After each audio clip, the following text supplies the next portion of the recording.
서울예술학교의 남궁현우 목사님을 모시고 한번 이 글로벌 코로나 사기극에 대해서 한번 이야기를 해보겠습니다. 네, 지금 전 세계적으로 벌어지고 있는 일이 어떻게 해서 사기냐라고 생각하실 분들이 있는데, 앞부분에 그런 부분들에 대해서 조금 얘기를 해볼 거고요.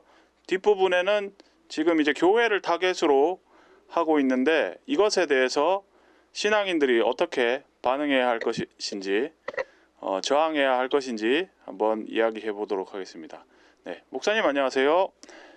네, 안녕하세요. 서울예설학교에 담임하고 있는 남궁현우 목사고요. 서울예설학교에는 대한예수교 장로회 합동측 교회에 소속돼 있고요. 총회에 소속돼 있고요. 개척한 지는 2012년 2월 10일 날 개척해서 내년이면 횟수로 10년 됩니다. 성도들은 한 100여 명 정도 모여서 개혁주의 신학에 입각해서 최선을 다해 예배를 하고 있습니다. 교회 위치는 서울 영등포구에 있고요. 이 코로나 시국에도 예배를 멈추지 않고 꾸준히 예배를 드리고 있습니다. 반갑습니다. 네, 인터뷰 응해 주셔서 감사합니다, 목사님. 거기 네, 제가 지난번에 이제 목수정 작가라고 해서요. 네, 목사님은 잘 아실지 모르겠는데 프랑스에서 오신 작가님하고 인터뷰를 한번 했어요. 네, 네, 그래서 이 목사님하고 또 인터뷰를 한다고 말씀을 드렸더니 네, 이런 문제에 대해서 목사님들이 별로 이렇게 한국에서 목소리를 안 내고 계셔서 맞아요. 예, 걱정을 많이 하시더라고요. 근데 제가 예전에 이제 목사님이 올리신 설교 영상을 보니까 네, 목사님이 원래 공대 출신이라고 하시던데요. 네, 예, 그래서 좀 네, 자연과학에 대해서 좀 기본 소양이 있으시고, 그리고 이 네, 처음에 이 코로나 게이트에 대해서 어떻게 네, 뭔가 좀 이상하다, 이게 뭔가 네, 정상적이지 않다, 뭔가 숨기는 게 있다는 거를 인식을 하셨는지, 그런 부분에 대해서 한번 먼저 이야기를 해주시겠습니까? 네, 네, 네. 제가 뭐 공대를 나왔는데 서울과학기술대학교에서 이제 미디어 공학을 전공을 했고요. 어, 이 상식적으로 접근을 해도 네, 일단은 더하기 빼기만 할 수 있어도 네, 지금 상황은 예, 답이 안 나온다. 네, 하는 네, 그냥 뭐 수학도 아니에요. 네, 네, 산수.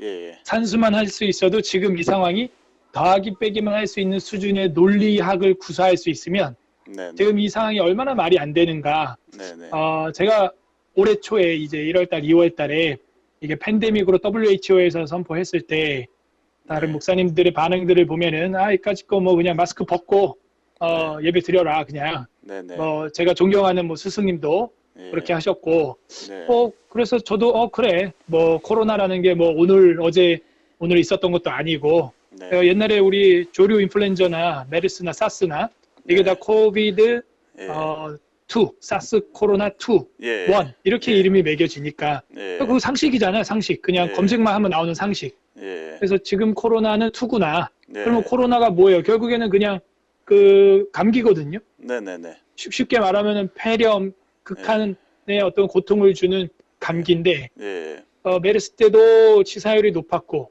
네, 뭐, 신종플루 때 그때는 아예 팬데믹이었고, 네, 그래도 우리가 일상생활 잘했단 말이에요. 치사율이 훨씬 높았음에도 불구하고. 예, 근데 이번에는 왜 이렇게 난리를 칠까? 치사율도 낮고, 네, 치료제도 없는데 사람들이 낳잖아요. 네, 또 돌아가시는 분들은 70세 이상, 네, 어, 기저질환 있는 어르신들이고 그분들은 사실 일반 감기 걸려도 죄송한 말씀이지만 그 면역 체계가 연약해서 돌아가실 확률이 높잖아요. 네, 그러니까 늘 우리의 일상이었다는 거죠. 제가 생각할 때는.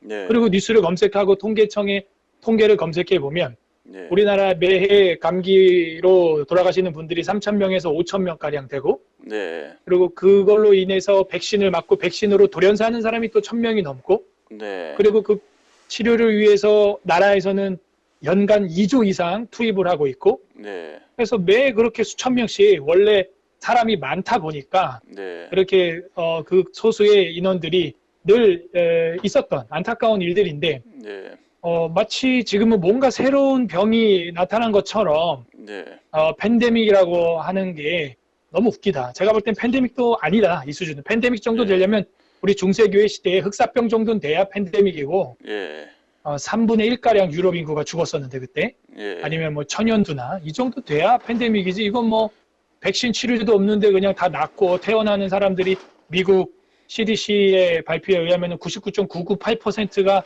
70세 이하면 다 살아남는다는 거예요. 예. 그러니까 이건 더하기 빼기만 해도 이거는 그냥 일반 감기 중에 좀 독한 거, 그리고 기저질환 있거나 70세 이상 된 분들은 조심해야 되는 거, 그리고 네. 매해 우리가 겪어왔던 감기 환자분들 숫자에 해당하는 숫자. 예. 그러니까 상식이고 이미 통계가 나와 있는 건데 왜 이렇게 이거를 정치적으로 이용하느냐. 음. 저는 거기서 이거는 정치적인 질병이다.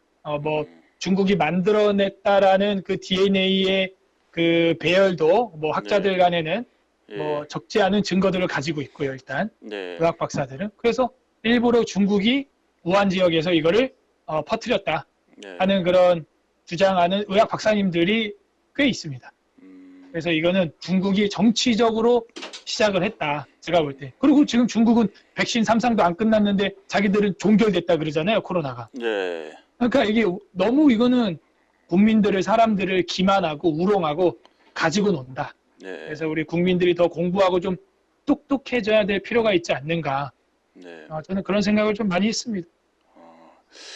그래도 뭐 서울에 8천여 개가 넘는 교회가 있다고 하는데 네. 이때까지 단 한 번도 예배를 멈춘 적이 없고 앞으로도 그러실 거고 지금 사실상 이제 서울시나 뭐 경기도 같은 경우에는 이제 5인 이상 집합 금지라는 뭐 말도 안 되는 지금 일을 벌이고 있는데요. 그래서 제가 자료를 조금 찾아봤어요. 찾아봤더니 WHO에서 이때까지 3번 팬데믹 선언을 했었는데요. 첫 네. 번째가 1968년도에 홍콩 독감인데 네. 그때 당시에 한 100만 명 정도 죽었다고 하더라고요, 세계적으로. 근데 안타깝게도 저희 나라 통계청 자료는 83년부터 이제 독감 관련 사망자 통계가 있고 68년도 거는 자료가 없다고 하더라고요. 네. 그래서 그때 이제 그 당시에 우리나라에서 얼마나 뭐 많은 분들이 돌아가셨는지는 좀 더 연배가 있으신 분들이나 아니면 뭐 대한뉴스라든가 이런 자료를 찾아봐야 되는데 이제 2009년에 이제 신종플루라고 불렀던 이제 돼지 독감 팬데믹 때가 이제 두 번째인데 그때는 네. 통계청에서 신종감염병 관련해서 서울대학교 조병희 교수님이라고 계신데 그 부분이 이제 자료 발표하신 걸 보니까 2만 명도 안 되게 18,449명인가 그 정도 돌아가셨다고 이제 하더라고요. 전 세계적으로. 네. 전 세계. 네. 그러면은 앞에 이제 홍콩 독감에 비해서 50분의 1도 안 되는 거죠. 22만 명이라고 잡아도. 네. 근데 제가 그러면은 이제 통계청 자료를 이제 83년부터 2018년도까지 일단 독감 사망자 통계를 받았어요. 네. 받아서 실제로 2009년도 신종플루 팬데믹 때 사람들이 많이 죽었는지 보니까 그때보다 83년도에 510명이 독감으로 사망을 했고요. 네. 2018년도에는 720명이 독감으로 사망을 했어요. 그래서 네. 오늘 통화를 해가지고 자세히 물어보니까 인플루엔자 외에 또 다른 바이러스로 이래 독감 유사 증상으로 돌아가시는 분이나 아니면은 뭐 신종플루 통계는 따로 있을 수도 있다고 해서 확인을 좀 더 해보겠다고 하더라고요. 네. 예. 근데 결국에는 2009년 WHO가 팬데믹을 선언했을 때 우리나라에서 독감이나 이런 관련 폐렴 같은 걸로 사망하신 분들의 숫자는 그러니까 최고치를 찍지 않았다는 거죠. 그래서 결과적으로 WHO에서 팬데믹 선언한 거하고 국내에서 이런 관련 질병으로 돌아가시는 사람들의 숫자하고는 연관성이 없다라는 게 증명이 됐다고 저는 생각을 하거든요. 그래서 네. 예. 그래서 이런 부분에 대해서 국민들이 좀 인식을 하셔야 되고 안 그러면 사실상 지금 서울이나 경기도에서 팬데믹도 아닌데 마치 팬데믹인 것처럼 교회 문을 닫았고 자영업자들 장사를 이렇게 못하게 하는 거는 명분이 없거든요. 지금 그죠. 예, 질병관리청에서 제가 또 자료를 찾아보니까 지금 독감 환자 모니터링에서 이제 발생하는 독감 환자 수가 2.8명이더라고요. 그러니까 2019년에 독감주의보 발령되는 그 환자 숫자가 계속 이제 줄어들어가지고 5.9명까지 줄었는데 그 독감주의보 발령 수준도 안 되는 거예요. 그런데 이거를 그죠? 팬데믹이라고 하고 뭐 트윈데믹이 오니 이게 국민들을 속여가지고 지금 그 코로나 때문에 죽는 사람들은 700명도 안 되는데 네. 9월 달까지 초과 사망자가 8,600명이래요. 예년에 비해서 네. 8,600명이 더 죽었다는 거예요. 그죠? 목수장 작가님하고 그런 얘기를 했었는데 이런 부분에 대해서 교회의 목사님들이나 일반 그 성도들은 그 또 일반 시민들은 잘 인식을 못하고 계신데 그래도 서울 에스락교회 남궁현우 목사님과 그 성도들은 그 이런 충분한 대화와 소통을 통해 가지고 공감대를 형성을 해서 끝까지 예배를 하고 있다는 게 저는 무척 네. 감사하고 그리고 네. 오늘 이 영상을 통해 가지고 많은 분들한테 이제 용기를 주실 수도 있고 그리고 과연 우리가 네. 어떻게 가야 될 것인가 특히 이제 온라인 예배하는 것에 만족해야 될 것인가 하는 부분에 네. 대해서 목사님이 좀 말씀을 해주시면 좋겠어요. 네네. 네. 네, 일단은 이 정부가 정책을 펼치는데 정치 방역을 하고 있는 거고요. 거기에는 어떤 지조와 철학도 없고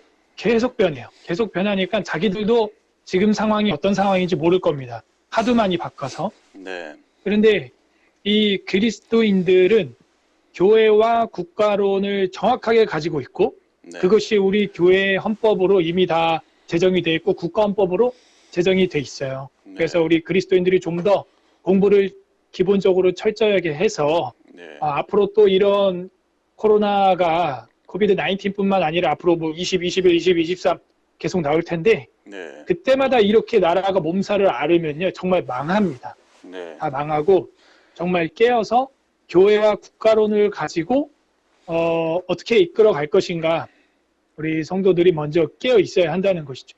그래서 제가 늘 이야기하고 싶은 거는 네. 국가가 하는 일을 존중하되 네. 우리 기독교인들이 역사적으로 성경적으로 바라볼 때 이것이 위법이다, 위헌이다. 네. 교회 총회법의 헌법으로 위헌이요. 네. 세상 헌법으로 위헌이다. 네. 라고 판단이 되면은 프로테스탄트 네. 저항하라는 것이죠.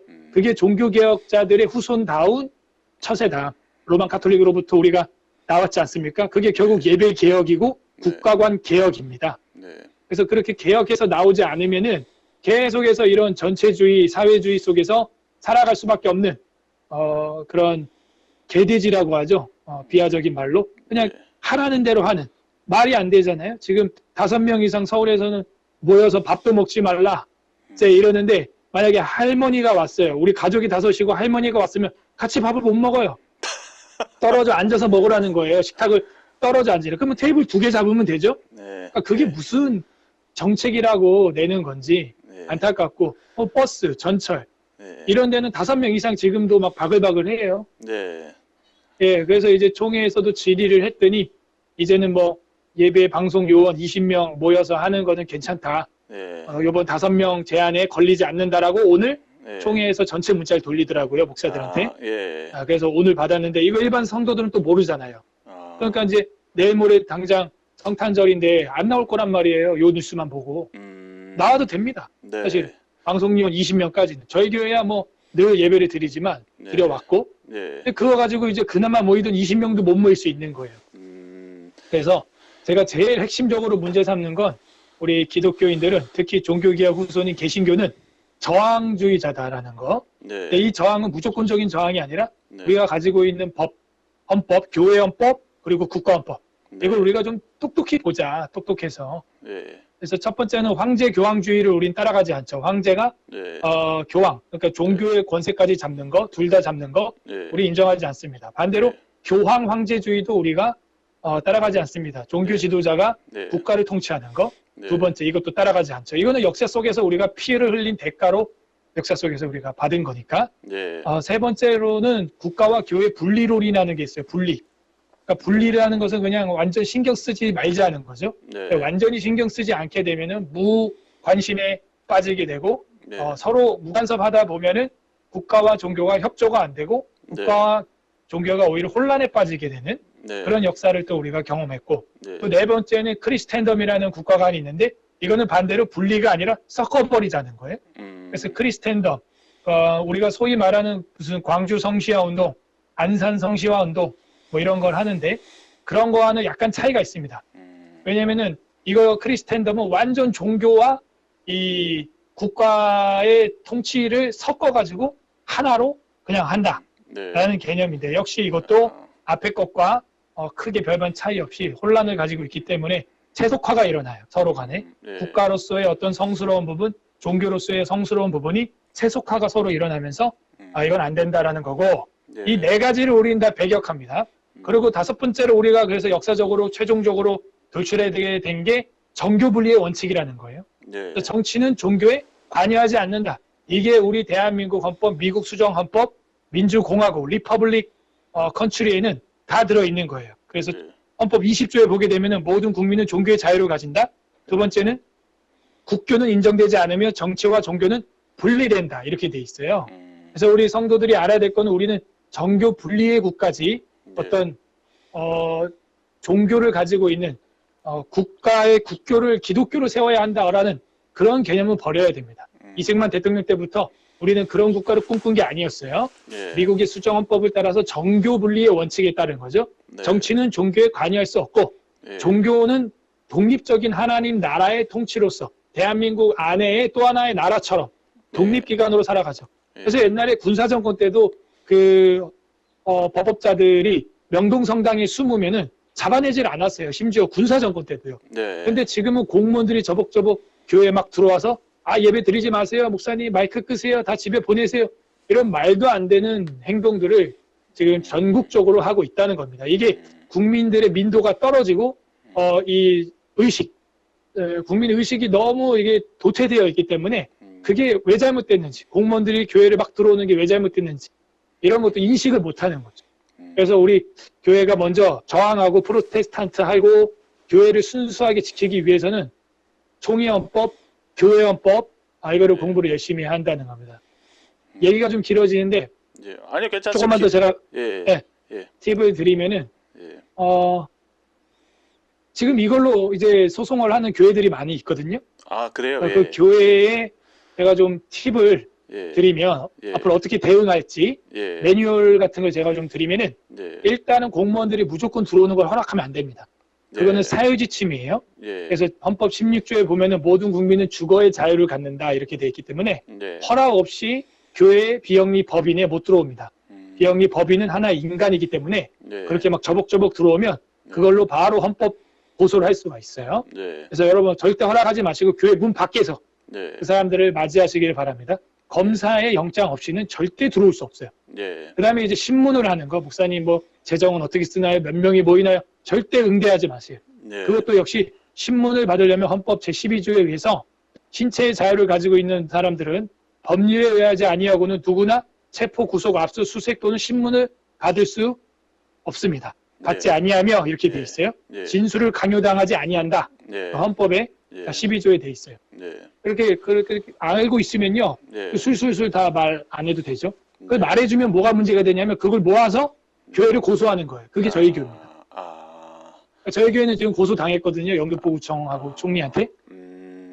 그래서 지금 그 소송을 지금 진행을 하고 있고 저희도 변호사를 서임해서 맞대응을 지금 하고 있습니다. 그래서 이렇게 헌법을 열심히 좀 공부를 했으면 좋겠어요.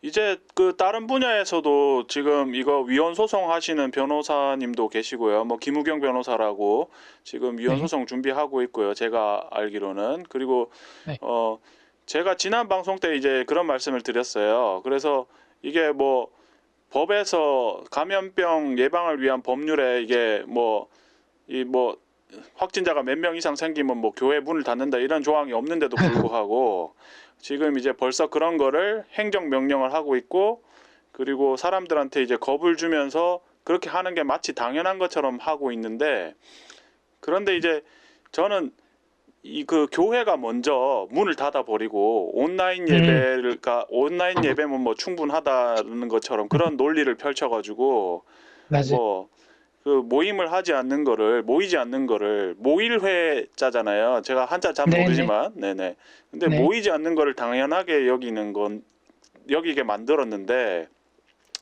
여기에 대해서 제가 그 모이지 않는 교회 출석하지 마시라고, 그리고 이거에 대해서 분별이 안 되실 정도면 벌써 제가 뭐 초기에는 이게 저도 뭐 어떤 통계 자료라든가 이런 게 뭐 사망률이라든가 이런 걸 보고 제가 저도 뭐 바이오 테러에 관해서 이제 일을 했지만 신중하게 해야 되겠다고 생각을 했는데, 이제는 충분히 자료도 나왔고, 그리고 이런 것에 대해서 이제 목사님들이 잘 모르시기 때문에 제가 정보를 드리려고 뭐 카톡이라든가 이런 연락을 해도 받지를 않으시는 거예요. 그래서 이런 분들이 네. 몰라서 그러시는 게 아니라는 생각이 이제 드는 거죠. 그래서 그 지금 이제 평신도들이 정말 법조계라든가 의료계에 이렇게 달란트가 있으신 분들이 끝까지 예배 드릴 교회로 모여야만 희망이 있다라는 생각이 들거든요. 그래서 네. 그런 이거에 대해서 분별이 안 되시는 목회자들은 목회하지 말고 차라리 다른 직업을 알아보시는 게 낫지 않겠냐, 그렇게 말씀드리고, 평신도들도 온라인 예배로 만족하는 교회에 머물고 그런 교회에 헌금하지 말고 마지막까지 예수님 다시 오실 때까지 예배 드릴 교회로 가셔야 된다, 그래야 희망이 있다고 이렇게 말씀을 드렸는데, 예, 목사님은 이런 문제에 대해서 지난번에 이게 사실은 다 저희가 녹화를 했었는데 그 오디오가 날라가가지고 방송을 못했거든요. 그래서 네. 네, 이런 부분에 대해서 목사님이 한번 의견을 말씀을 해주시면 좋겠습니다. 네. 네네. 다시 또 이렇게 녹화하니까 더 정리되고 좋은 것 같고요. 예, 공공연한 비밀이고 불편한 진실이다. 예, 목사들도 다 알고 있습니다. 사람이라면. 예, 그런데 제일 야만적이고 기초적이며 아주 구시대적인 정치가 예. 공포 정책이죠. 아, 공포 정치예요. 일단 사람을 겁주고 무섭게 만들어서 예, 지레 겁먹게 만드는 거죠. 아, 그러니까는 올해 초에도 사실은 교회 문 닫으라 얘기가 안 나왔었어요. 정치적으로. 근데 네, 대형 교회가 알아서 먼저 선제적으로 문을 닫았죠. 아, 그러니까 이런 모습들이 굉장히 아쉬운 거예요. 총회의 어떤 입장도 나오지도 않았는데 예, 대형 교회, 메가처치가 개교회가 파워가 있다 보니까 아, 3 무슨 교회, 뭐 4 무슨 교회, 뭐 충 무슨 교회 이런 대형 교회들이 아, 먼저 문을 닫아버리니까 대한민국의 95%의 나머지 교회는 100명 이하의 교회입니다. 아, 그러니까 대한민국의 교회가 엄청 많지만 95% 이상 이하가 100명 이하의 교회예요. 다 작은 교회들이 풀뿌리처럼 흩어져 있는데 그 네. 메가처치가 그렇게 해버리니까 네, 작은 교회가 그냥 따라가는 수밖에 없는 거예요. 그리고 국가에서는 옳다구나, 이때구나 하면서 대통령이 교단장들 불러서 간식 주면서 무슨 말 했어요? 기도나 예배가 마음의 평안은 줄 수 있지 모르지만 바이러스로부터는 못 지켜준다. 그런 망발을 하고 신성 모독에 아. 해당하는 말을 교단장들 앞에서 청와대에서 했단 말이에요. 아, 그러니까 이게 얼마나 수치스러운 치욕이냐. 이거는 신사참배 때 마치 일본 순사가 우리 한국을 점령해서 독립운동하고 있는 계몽운동 애국가 기독교인들을 조롱할 때 하는 그런 언행입니다. 그런 언행. 그래서 저는 거기서 너무나 큰 의분을 느꼈고요. 이거는 그래서 더 강력하게 저항해야 한다. 그런 생각을 가졌고, 에클레시아라고 하는 아까 말씀하신 그 교회는 네, 회가 모일 회가 맞고요. 네, 그 다음에 에클레시아 때 에크라는 말은 헬라어로 밖으로라는 뜻이에요. 구약에서도 우리가 영어로 출애굽기를 엑소도스라고 하죠. 예, 엑소도스, 에클레시아. 네. 결국은 밖으로 나와서 모여야 교회고, 예수님의 언약의 말씀에 따르면 뭐래요? 두세 사람이 모인 곳에 내가 함께한다. 네. 그랬어요. 그리고 내가 가르쳐 너에게 모든 것을 가르쳐 지키게 하라. 그러면 볼지어다 세상 끝날까지 내가 너희와 항상 함께하겠다. 네. 거기에 임마누엘의 하나님이 함께하는 거지. 무슨 인터넷상에서 사이버적으로 멘탈만 공유하는 그곳에 하나님이 함께한다? 저는 신학적으로 성경적으로 그렇게 안 봐요. 그리고 우리가 가지고 있는 총회 헌법, 이 총회 헌법에 보게 되면은 이 헌법에도 우리가 집사가 되거나 장로가 되거나 임직을 할 때 그 두 번째 맹세하는 게 장로의 신조인 웨스트민스터 신도 개혁서를 성경의 교훈과 도리로 총괄한 것으로 알고 성실한 마음으로 받겠느냐? 이렇게 돼 있거든요. 네. 그러면은 결국에는 이거를 우리가 신앙을 정리한 어떤 헌법이 있는 건데 그게 뭐냐면은 국가에 대한 우리 교회의 자세예요. 그게 웨스트민스터 신앙 고백. 그러니까 우리가 세례나 임직할 때 맹세했던 우리 총회 헌법. 거기에 보면은 위정자들은 말씀과 성례를 집행하는 일이나 하늘나라의 일을 떠맡아서는 안 된다. 적어도 신앙의 문제를 간섭해서는 안 된다. 라고 우리 헌법 23장 3항에 기록이 돼 있어요. 그래서 이 종교의 자유, 신앙의 자유, 양심의 자유가 우리 총회헌법에도 있고 우리 국가헌법 20조에도 있고 다 있는 거예요. 그래서 우리가 교회가 자체적으로 예배를 폐쇄하는 데 앞장서는 게 아니라 네. 오히려 그런 팬데믹이 일어났을 때 믿음의 선배들이 어떻게 했는지를 봐서 그 역사적으로 기독교인들의 자세를 따라갔어야죠. 흑사병이 돌았을 때 천연두가 니케아 이전에 교회 시대 돌았을 때 어떻게 했느냐? 교회 문을 닫았을까요? 아니에요.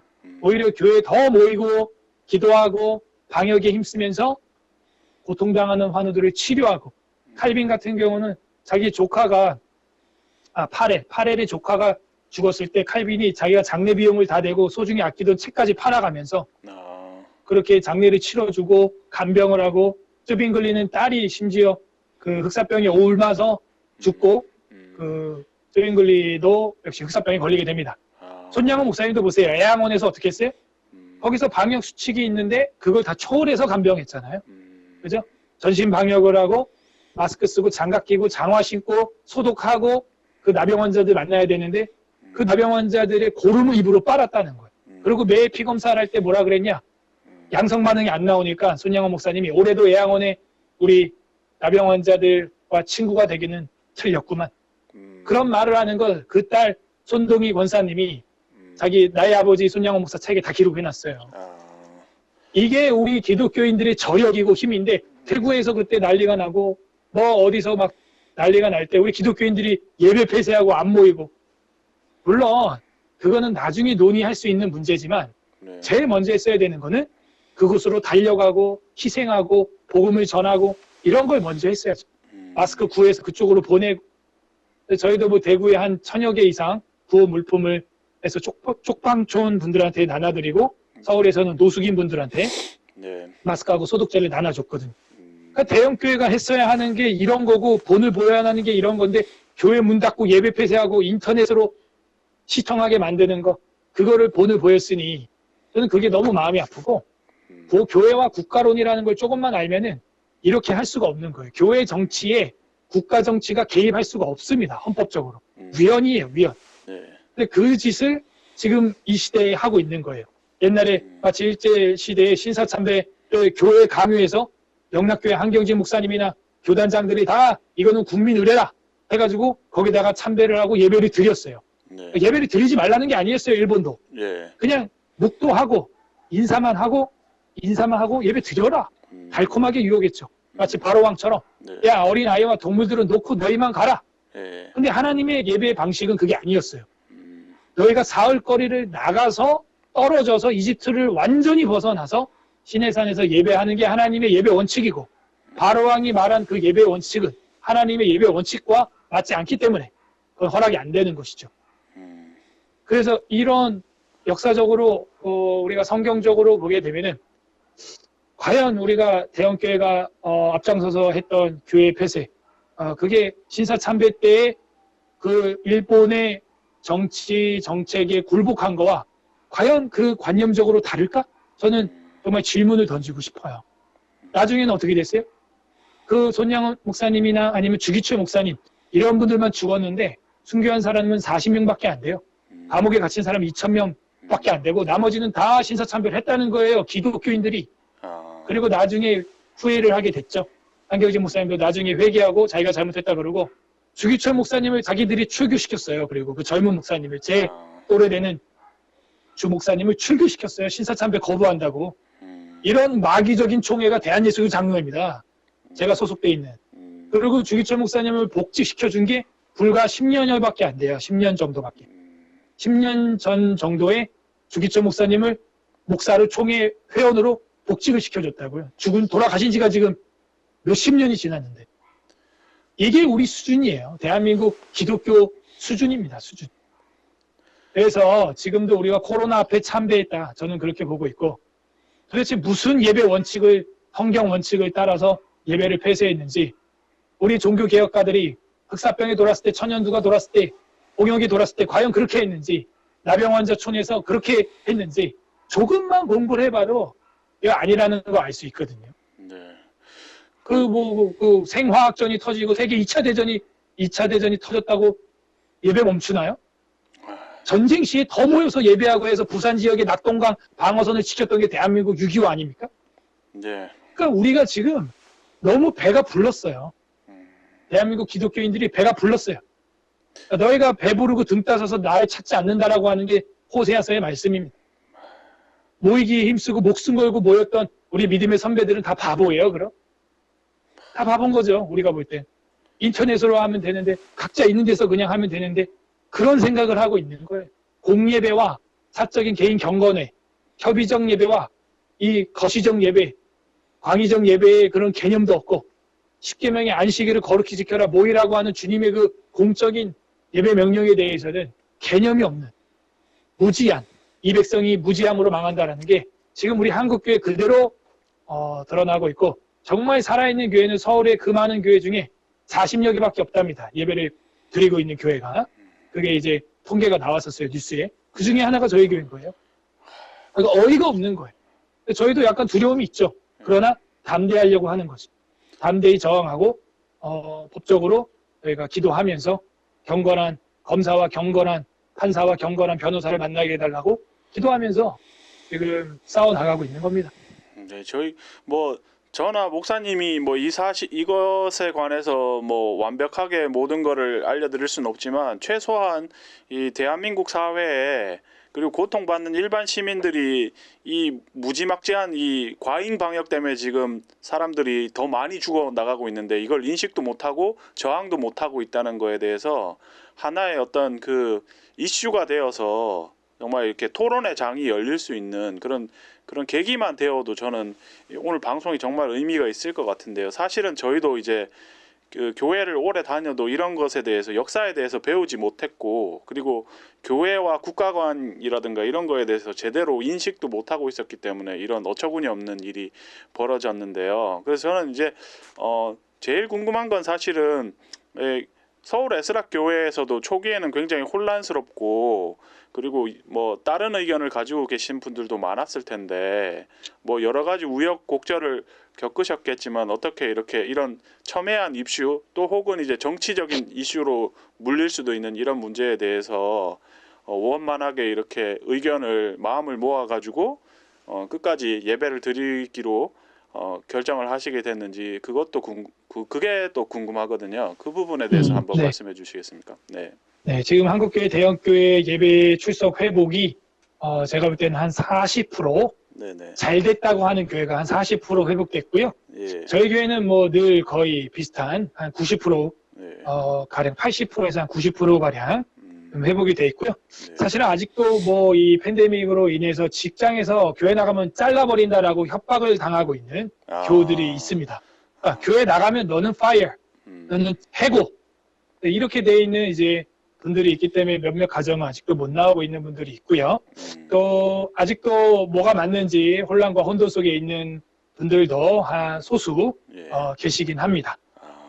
그런데 이것을 우리가 이렇게 지켜나갈 수 있게 된 거는 선지자적 마인드가 없이는 절대 이 일을 할 수가 없어요.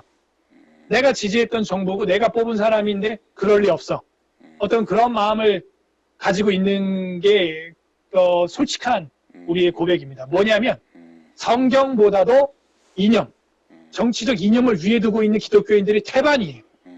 그러니까는 성경으로 정치를 해석해야 되는데, 정치적 자기의 그 이념, 좌편향, 우편향 되어 있는 그 이념으로 자꾸 성경을 해석하려고 달려드니, 목사님이 뭐라고 성경적으로 이야기해도 자기가 가지고 있는 정치관념이 좌우파, 그것 때문에 안 들어가는 거예요. 그러니까는 예컨대 사무엘이 사울을 세웠어요. 네. 그래도 사울이 잘못되면 어떻게 해야 되죠? 사무엘이 너 잘못됐다, 네. 바른 길로 가야 된다라고 책망을 해야죠. 네. 솔직히 그런 것들을 좀 커밍아웃 해야 돼요, 사람들이. 왜 그런 거 용기 있게 말을 못 하는 거죠? 저도 문정부 뽑았고 박원순 뽑았어요. 근데 하는 거 보니까 영 성경에서 벗어나고 있어요. 그러면 내가 뽑았어도 이건 아니다. 자살? 이건 아니다. 네. 뭐만 하면 자살해요, 유다처럼 진짜. 네. 그러니까 노무현, 노회찬, 박원수, 요번에 최근에 또 이낙연 비서 부실장. 예. 저는요, 이게 유신론자들이 취해야 할 태도가 아니라고 생각하고, 유물론자들의 최후의 동창력이 자살이라고 저는 믿고 있는 신학자이기 때문에 이거는 안 된다. 이렇게 가면. 하나님이 주신 생명을 그렇게 자기가 자살하는 거, 그것도 자살도 살인이에요, 살인. 예. 살인하지 말라는 거를 스스로에게 범하는 것이죠. 그러니까 우리가 이런 그 나무는 열매를 보면 안다고 하는데 지금 몇 번의 열매를 보고도 기독교인들이 깨어나지 못하는 거예요. 예. 저도 그들을 뽑았고 지지했다니까요. 야. 그런데 성경적으로 보니까 이젠 더 이상 지지를 못 하겠어요. 제가 성경을 공부하고 믿는 이상 어떤 사람이 저한테 무슨 사상을 주입해서가 아니고 제가 성경을 보니까 이건 아닌 거예요. 반교회적이고 반성경적이고 반기독교적이잖아요. 네. 반윤리적이고 반생명적이잖아요. 반성윤리적이잖아요. 예. 그러면 당연히 성경의 가치관에 맞지 않기 때문에 배격하는 거지 어떤 이데올로기 때문에 배격하는 게 아니란 말이에요. 그러니까 기독교인들이 좀 깨어나야 되는데 이런 용기가 없는 거죠. 용기가. 예. 왜? 자기는 지역 색깔이 확실하거든. 이념, 이데올로기 버릴 수가 없거든. 사무엘이 그러면은 사울을 죽을 때까지 지지했어야죠. 사무엘이 그렇게 정치적으로 사울 파를 세워놨으면 끝까지 가야죠. 그렇게. 아니에요. 당당하게 얘기할 수 있는 선지자적 마인드 그게 있어야 되는 겁니다.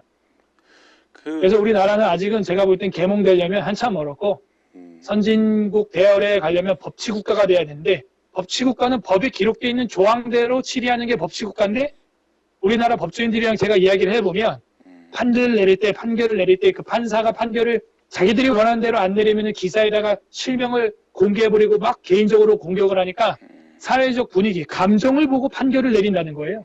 판사들이. 그러니까 박근혜 대통령 탄핵도 그렇게 된 거죠. 사회적 분위기. 근데 저도 그때 탄핵에 동참했어요.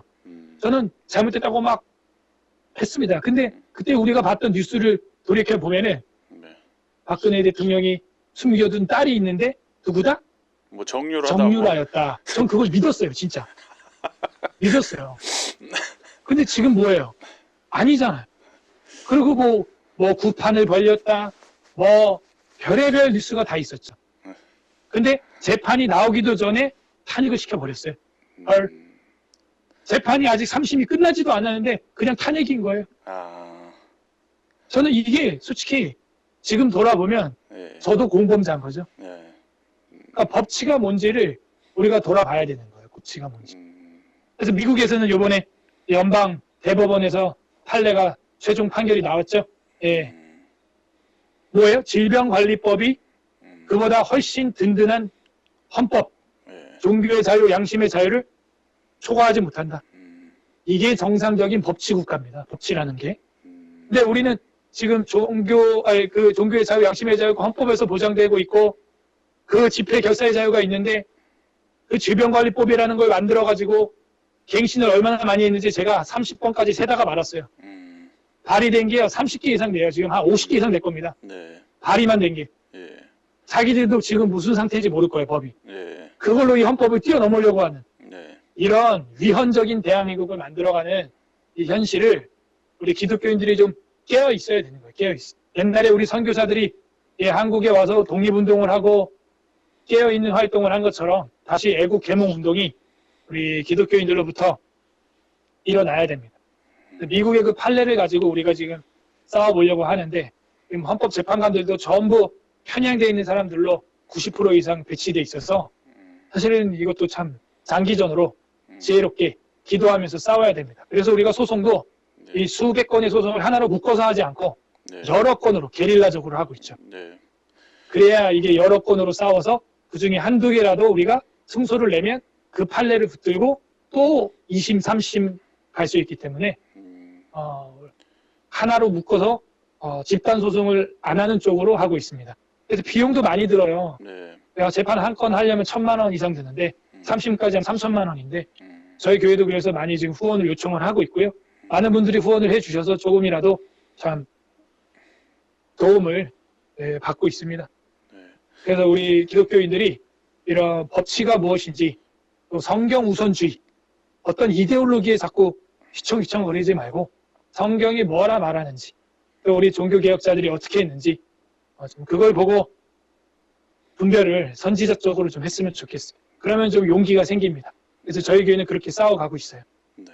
그 뭐 이게 성경에 뭐 소금이 맛을 잃으면 밟힌다고 했는데 끝까지 그 이 믿음을 버리지 않고 이 목숨하고 믿음을 바꾸지 않고 그리고 뭐 마지막까지 예배하는 교회들이 더 많아졌으면 좋겠고요. 사실은 이런 문제가 뭐 신앙인들뿐만 아니라 일반인들한테도 너무 이게 정부가 과도하게 개인의 뭐 재산권이라든가 기본권을 이렇게 침해하고 있기 때문에 이거에 대해서 인식하시고 뭐 나는 교회 안 다니니까 뭐 상관없다고 생각하지 마시고 이런 문제에 대해서 관심을 가지셔가지고 이게 지혜를 모으고 그리고 이런 과도한 이 자유를 탄압하고 그리고 지금 거의 나라가 지금 망하고 있잖아요. 뭐 네. 경제가 무너지고 굉장히 많은 사람들이 고통받고 있고 뭐 수술을 못 받고 심지어는 그 뭐 산모가 검사 결과를 기다리다가 애가 사산되는 그런 뉴스도 네. 봤거든요. 그래서 저도 봤어요.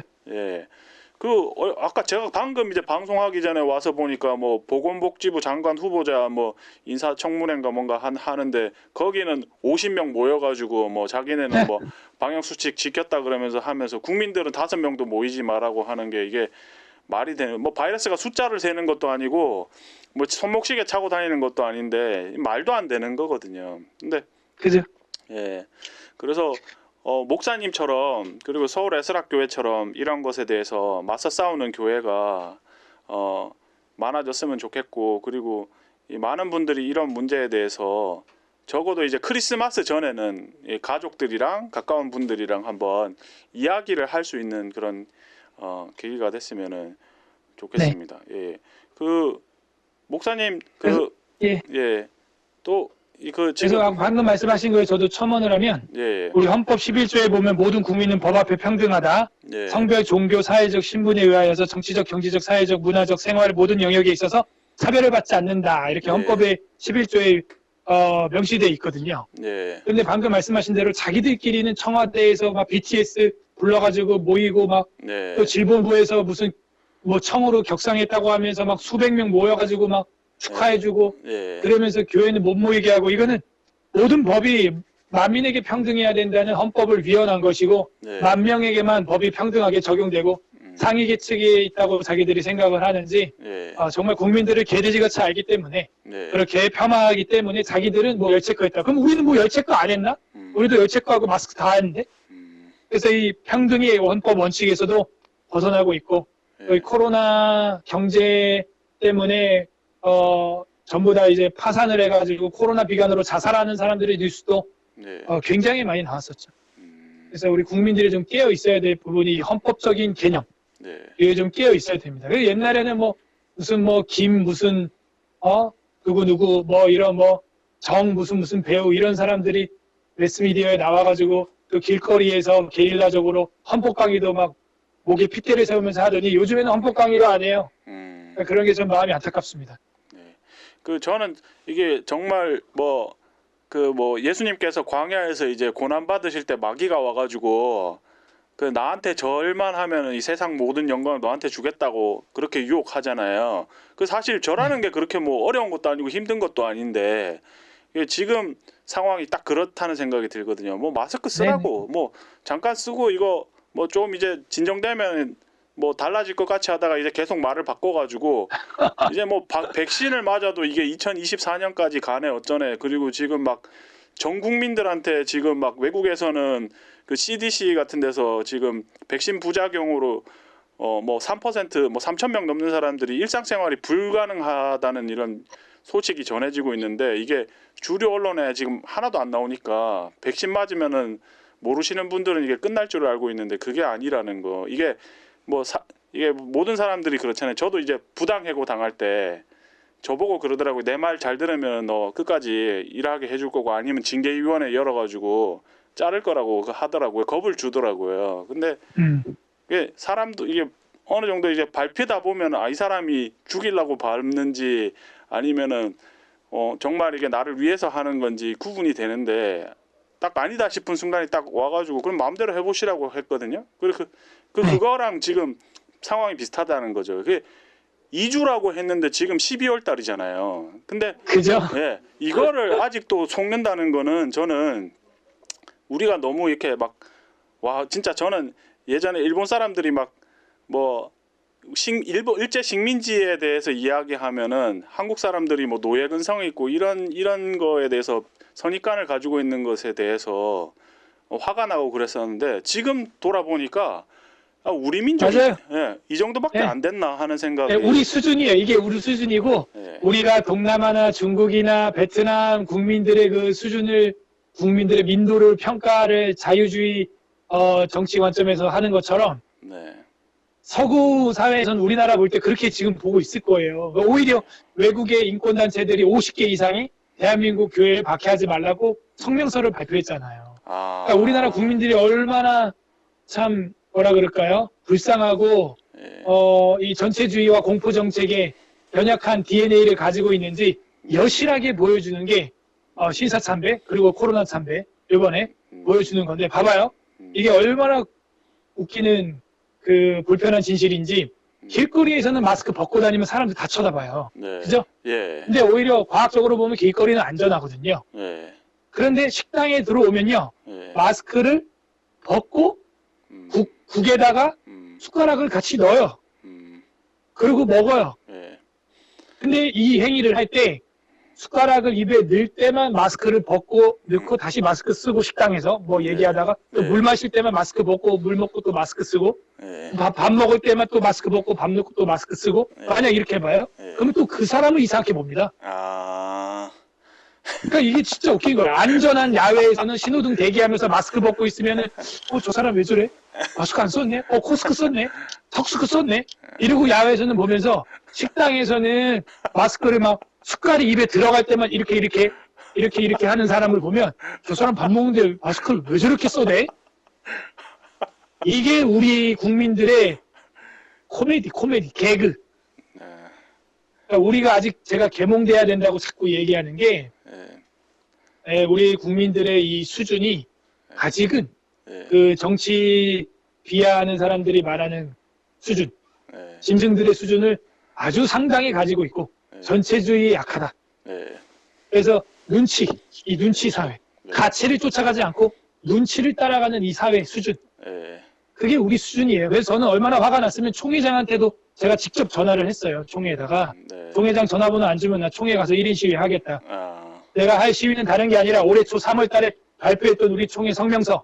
난 그거를 하루에 내 목에서 목소리 안 나올 때까지 아침 9시부터 밤 늦게까지 당신들 퇴근할 때까지 메가폰으로 외치겠다. 아, 3월 달에 초 성명서 낸 거 보면은 멋지게 잘 냈어요. 멋지게 잘 냈어요. 근데 지금 와가지고는 뭐 20명 이하는 뭐 되네 안 되네 이딴 소리는 하고 있고 그래서 제가 너무 화가 나가지고 총회한테 전화해서 이런 얘기도 했어요. 인터넷 예배가 예배라고 우리 총회 신학은 믿고 있냐? 나는 3학년 2학기 때 신학교에서 교재에 보면은 나와 있는데 난 그렇게 안 배웠다. 여기 우리 총장님이 썼던 개혁교회 예배와 예전하게라는 책에서 네. 절대 인터넷 예배가 예배라고 안 써 있었고 나는 이렇게 공부했고 이걸로 목사 안수 받았다. 총회장님은 인터넷 예배가 예배라고 믿냐 진짜? 그랬더니 아니래 또. 뭐 아닌데 왜 이런 걸 권장하고 하냐? 그러니까 지금은 비상시래. 비상시라서 그런 거래. 그 비상시가 이렇게 1년 내내 가는 거 어떻게 할 거냐 이거예요. 자기들도 정치적으로 지금 갈팡질팡하고 있는 거죠.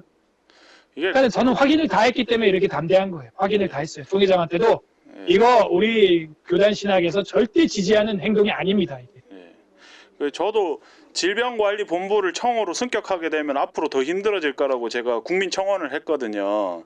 그러니까 이게 3월 달부터 제가 했던 얘기를 계속 똑같은 얘기를 하고 있는 건데요. 그래서 우리 국민들도 이게 말 잘 들으면 끝날 거라는 그런 허황된 희망을 버려야지.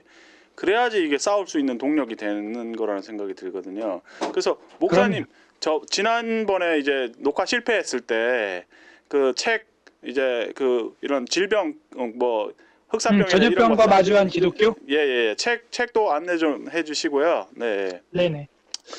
우리 종교개혁자들, 존 칼빈이나 스빙글리, 파렐, 루터 이런 분들이 예. 전염병이 돌았을 때 이거 뭐 독감 수준밖에 안 되는 코로나19랑 게임이 안 되는 흑사병 예. 이런 것들 돌았을 때 어떻게 했는지 예. 이 전염병과 마주한 기독교 이거 저희 학회도 박사님들이랑 했었는데요. 예. 이거 꼭 참고해 보시면 좋겠고요. 네. 이 흑사병이 돌았을 때 우리 종교개혁자들, 기독교인들, 목회자들은 네. 목숨 걸고 모여서 예배하고 하나님 앞에 치료를 간구했고요. 네. 우리는 기도가 마음의 위로만 주는 게 아니라 실제 치료한다고 믿는 사람들이에요. 네. 그래서 그렇게 기도했고 방역에 힘쓰면서 네. 치료에 힘썼고 예배는 네. 폐쇄하지 않았습니다. 예. 이 논문을 통해서 여기 한 17명의 학자들과 의사도 참여해서 쓴 책이고요. 네. 반드시 이 코로나 시대, 언택트 시대 보시고요. 네. 그다음에 교회와 국가론에 대해서 또 이거는 한 45명의 신학 박사 교수님들이 쓴 책입니다. 그래서 교회 통찰이라는 책이고 제가 여기다 추천서도 저도 썼는데요. 네.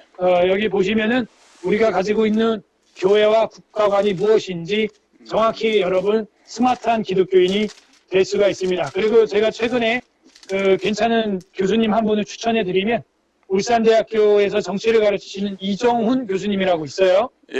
그래서 이정훈 교수님의 PLI나 이런 강의를 좀 들어보시면은 성경적 관점에서 이데올로기를 해석하는 게 어떤 방법인지 알 수 있게 됩니다. 네. 이데올로기로 성경을 해석하면 안 돼요. 네. 네. 성경적 관점, 종교 개혁자들의 관점에서 성경과 역사와 교회의 자유를 어떻게 볼 거냐, 네. 삼권 분립의 국가를 어떻게 볼 거냐, 네. 이걸 아주 체계적으로 스마트하게 공부할 수 있습니다. 그걸 좀 추천해 드리고요. 그다음에 인터넷 예배에 대해서는 어떻게 또 인터뷰를 또 할까요? 한번. 네. 뭐 인터넷 예배에 대해서 말씀 못 해주신 부분을 하고 목사님 하고 싶은 말씀 충분히 해주시면 네. 됩니다. 시간은 뭐 괜찮으니까요. 네네. 네. 네. 일단 인터넷 예배는 우리 서구권이나 우리 대한민국 신학이나 이미 30년 전부터 인터넷이 활성화될 때 20년 전부터 네. 버추얼 워십이라고 하는 부분에 대해서는 우리가 예배로 인정할 수 없다는 게 99% 지배적입니다. 네. 나머지 1%는 뭐냐 하면 불가항력적인 상황에 있는 분들한테 불가항력적인 상황은 뭐냐면 비정상적인 상황에 있는 분들이죠. 네. 정상적으로 예배 나오지 못하는 산모들, 질병에 걸린 분들, 뭐 오지에서 교회가 없는 데 살고 있는 분들, 네. 이런 분들은 전파를 통해서 그 은혜의 장면을 시청할 수 있는 기회를 제공함으로써 네. 그 성경을 배우고 같이 은혜를 받을 수 있는 어떤 시청권을 주는 겁니다. 네.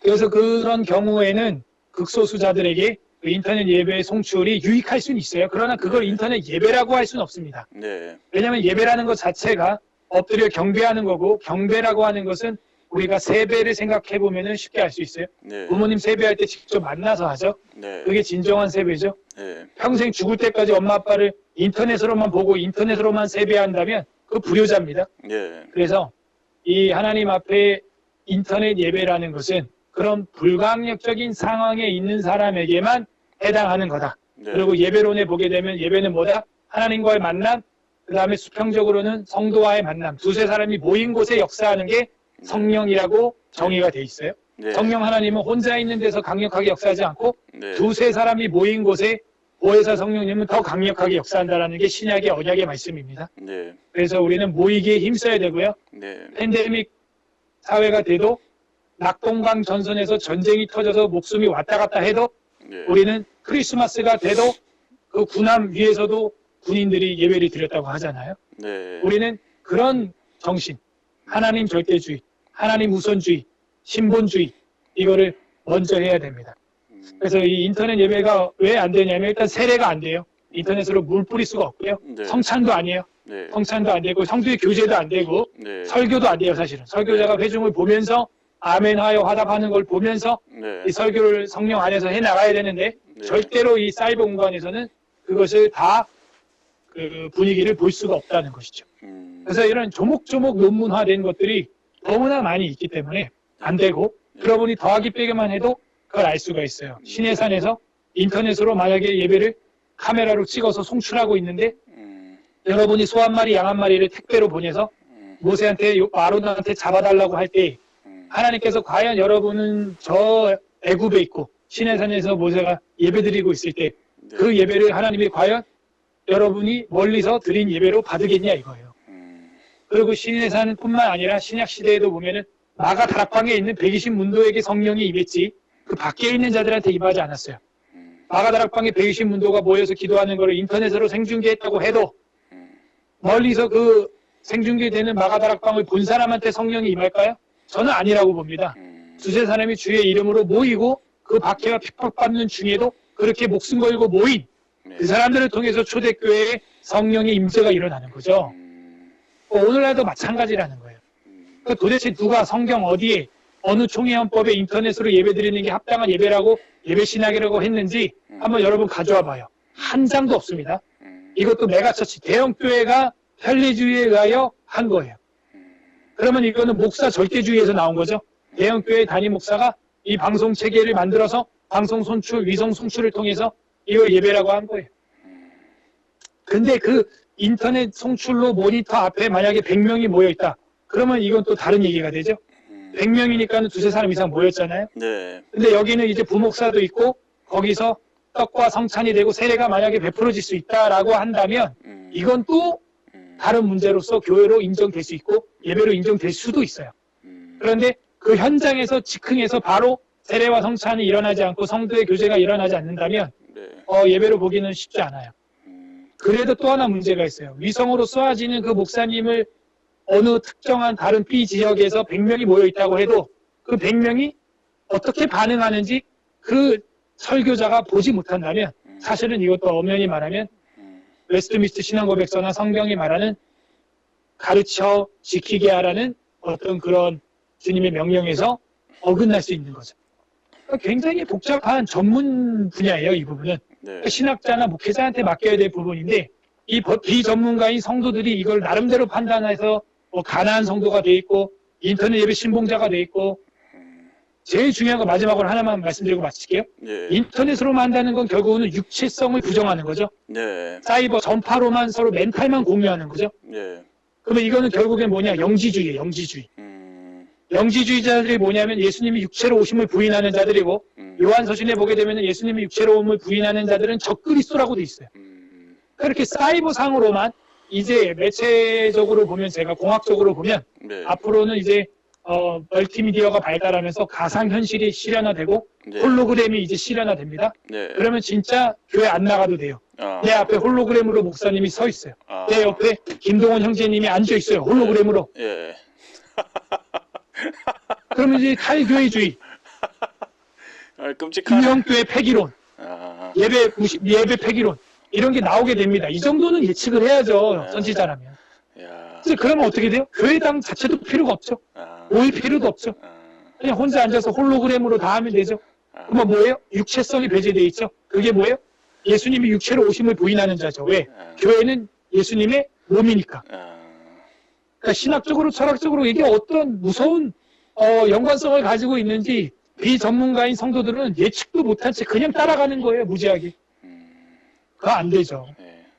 그래서 이번 팬데믹을 주신 하나님께 우리는 감사해야 되고요. 네. 이것도 하나님의 섭리고 이 일을 통해서 우리 교회론, 예배론, 네. 성찬론, 성례, 세례 이런 것들을 다시 한번 점검하게 해요. 저는 이번에 저도 하나 회개한 게 있는데 네. 인터넷 헌금이에요. 네. 자, 인터넷 헌금을 예배 중에 넣는 거는 그나마 난데 네. 인터넷 헌금을 자동이체로 해놨다.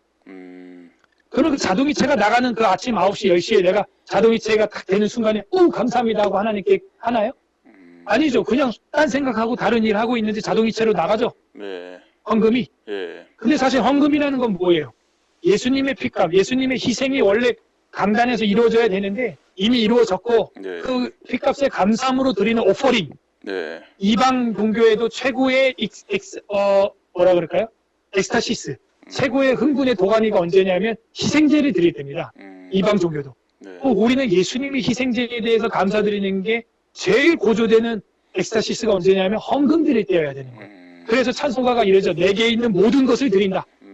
네. 그런데 우리가 인터넷 헌금? 그것도 자동이체로? 아직 예배도 아닌데.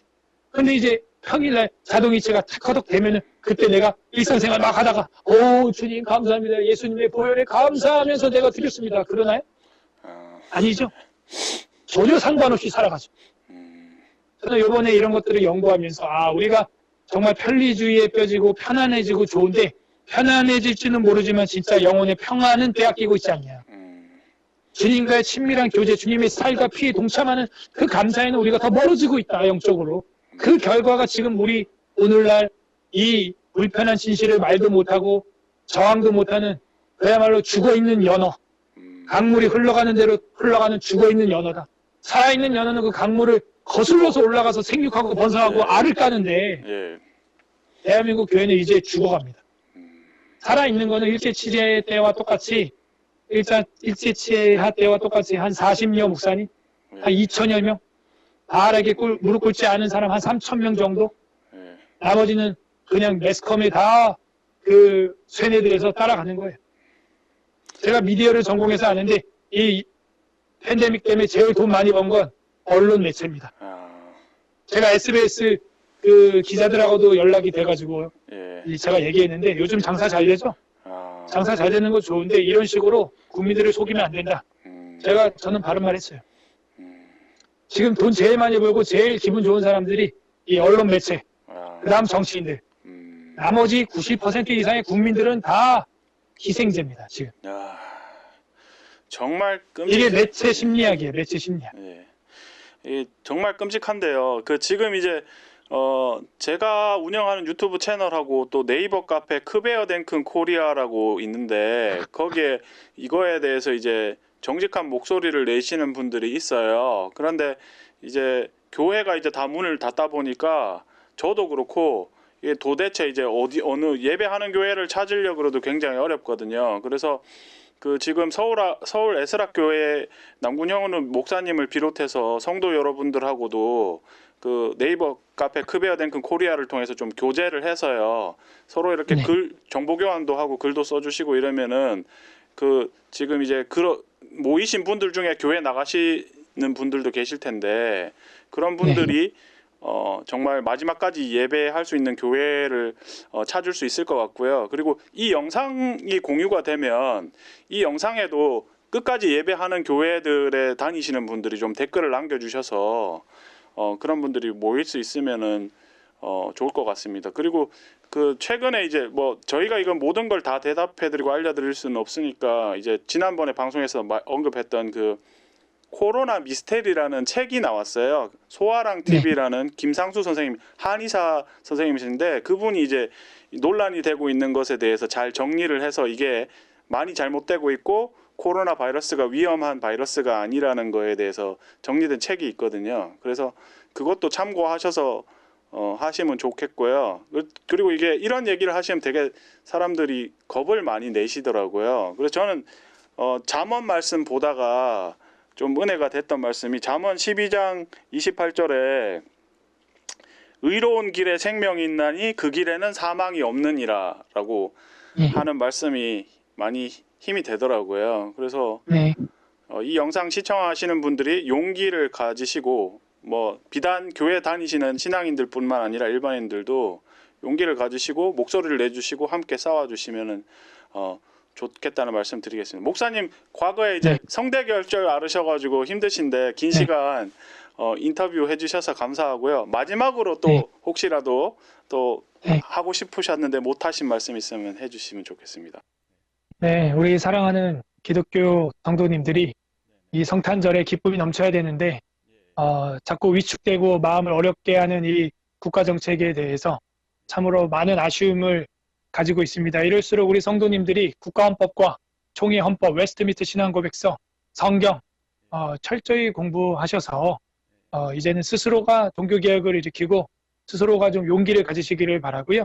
육체를 죽이는 자를 두려워하지 말고 그 육체와 영혼을 지옥에서 능히 멸하시는 그 하나님을 두려워하라는 마태복음의 말씀처럼 우리가 하나님을 예배하는 일에 있어서는 전쟁이 터져도 흑사병이 돌아도 천연두가 돌아도 지혜롭게 앞장서야 한다 하는 부분을 우리 성도들이 좀 마음속에 이번 팬데믹을 통해서 확실하게 가져야 앞으로 또 2차 이런 코로나 사태가 또 오거나 또 계속 올 텐데 이런 반복되는 실수를 우리가 범하지 않는다 생각이 듭니다.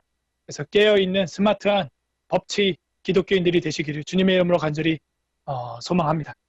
네, 목사님 감사합니다. 그 이번에 뭐 정부나 이런 데서는 이제 뭐 작년에 크리스마스가 마지막 크리스마스였다고 하는데 가족들과 함께 즐거운 시간 보내주시고 용기를 가지셨으면 좋겠습니다. 네, 긴 시간 인터뷰해 주셔서 감사합니다. 네, 목사님 고맙습니다. 네, 감사합니다.